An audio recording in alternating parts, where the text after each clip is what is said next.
조금 전에 이재명 가족 비리 진상 조사단을 구성했습니다. 법사위에 주진 의원이 단장을 맡기로 했고 법조인 출신 의원들과 전문가들이 합류할 예정입니다. 공적 지위에 있는 공직자에 대한 검증은 당연합니다. 대선 후보는 더더욱 말할 것이 없을 것입니다. 그리고 그것이 또 일관된 민주당의 주장이었습니다. 이제 어제 공소장이 공개되면서 이재명 후보 아들의 성적 혐오 발언이 사실로 확인됐고요. 또 억대 불법 사이버 도박을 하신 사실도 추가로 드러났습니다.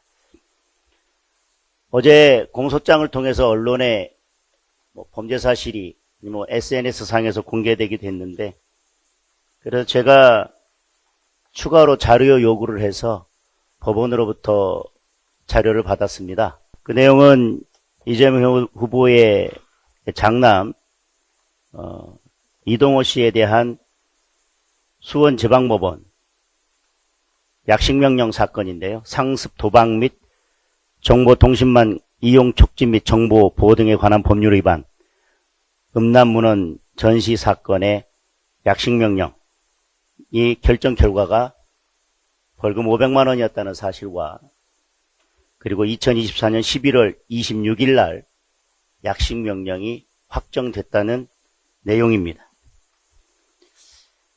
저희들이 법무부의 약식명령 결정문도 제출해 줄 것을 요구했는데, 법무부에서는 약식명령 결정문이 국회에 제출된 적이 없다라고 하면서 제출을 하지 않고 있습니다. 그런데 2021년 10월에 20대 대선 당시에 이재명 후보의 음주운전 약식명령 결정문이 국회에 제출된 바 있습니다. 그래서 해당 약식명령 결정문이 국회에 제출되면서 이재명 후보가 2004년 5월경에 혈중 알코올 농도 0.158%의 추치 상태에서 음주운전을 하고 벌금 150만 원을 받았던 사실이 국민께 알려질 수 있었습니다. 물론 약식명령의 경우에는 벌금액과 확정된 사실만 안다면, 특별한 사실이 없으면 범죄 사실은 공소사실과 동일하기 때문에 약식명령 결정문을 받아보지 않더라도 공소장의 범죄 사실과 동일하리라는 추정은 가능하지만, 법적인 문제가 있기 때문에 국민들께 이 사실을 정확하게 알리려면 법무부에서 이재명 후보 장남에 대한 지금 문제되고 있는 사건에 대한 약식 결정문을 국회에 제출하는 것이 맞다. 그리고 그것이 전례에 없었던 일이 아니기 때문에 가능하고 제출해야 된다는 말씀을 드리겠습니다. 지금 이재명 후보 장남의 성적 혐오 발언이나 도박이 문제되고 있는데, 이재명 후보는 이에 대해서 기자들의 질문에 국가 운명을 고민하는 선거가 되길 바란다 라는 취지의 답변을 하셨습니다. 리더의 삶은,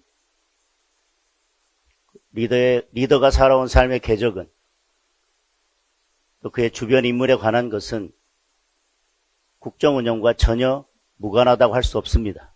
그렇기 때문에 저희들이 공직자를 선출할 때 도덕성을 검증하는 것입니다. 국정 운영, 아무리 국가 운명을 고민하는 선거여서 국가의 미래에 대한 제대로 그림을 그린다고 하더라도 그것을 운영하는 것은 결국 사람입니다. 그리고 그 핵심에 있는 사람은 결국 지도자입니다. 우리가 생선 요리를 아무리 잘한다고 하더라도 그 생선 요리를 고양이한테 맡길 수는 없지 않겠습니까?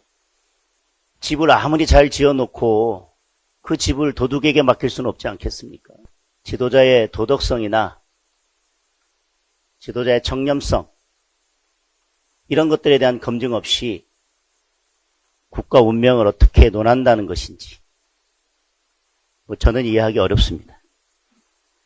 그리고 또 그 성적 혐오 발언뿐만 아니라 지금 도박 사이트에서 사용됐던 자금의 출처에 대해서 많은 의혹들이 있습니다. 그래서 저희 국민의힘에서는 그동안 제기된 이재명 후보 가족의 여러 비위와 의혹, 그리고 최근에 불거진 장남의 성적 혐오 발언, 그리고 도박 자금 등 여러 의혹들에 대해서 밝히기 위해서 이재명 후보 가족 비리 진상조사단을 구성했다는 말씀을 드리겠습니다.